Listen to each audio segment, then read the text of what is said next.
One more try. Is it worth it? So you gave it one more try, and where did that get you?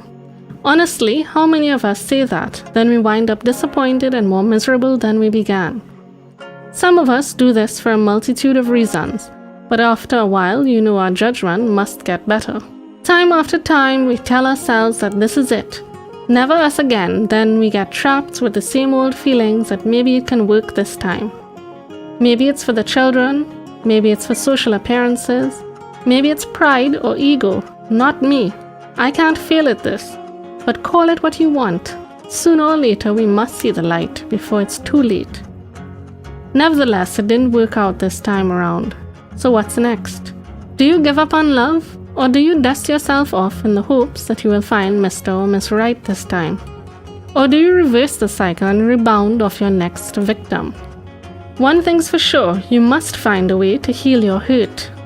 Whether it's the real thing or just a sting, a tinge of jealousy, the feeling of betrayal or deceit, a case of unrequited love, it all feels the same at the end of the day. Do you think that somehow we brought this upon ourselves? Ridden with guilt and no place to go in a moment of weakness, we all have those at one point. We feel sorry for ourselves. We burden those around us with the memories, the hurt, and the thoughts of what could have been, and what we think should have been, if and only if. Yeah, whatever we say, we're over it. But are we ever really? Even if it may seem that way on the surface, since some of us appear to mask it better than others who wear their heart on their sleeve. And it may seem that we have moved on. Do we all, regardless of gender, carry this hurt around with us in some way or another wherever we go? Isn't it often buried in some small portion of our being, waiting to be unleashed upon whomever we meet? And are we always on our guard, waiting for a reason for that suppressed hurt to spring out when we least expect?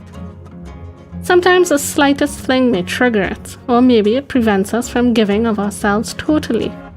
Whatever the reality of our situation is, we have to face it. We can't lie to ourselves forever. After all, we are human. If it means talking to ourselves in the mirror, to a friend, or to a stranger on the bus, we need to face reality and rid ourselves of our emotional deadweight that will only seek to drag us down and burden us, preventing us from living completely, sharing ourselves completely with that other person when the time arises. Try it. Wake up and shake it off. Clear yourself of the clutter and release. You will then see how drastic your relationships improve, romantic or otherwise. Trust is an amazing thing. It's like a double-edged sword. It can either work for you or against you.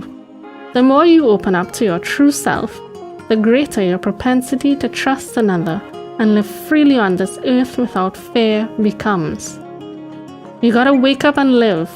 Robert Nesta Marley, 1945 to 1981.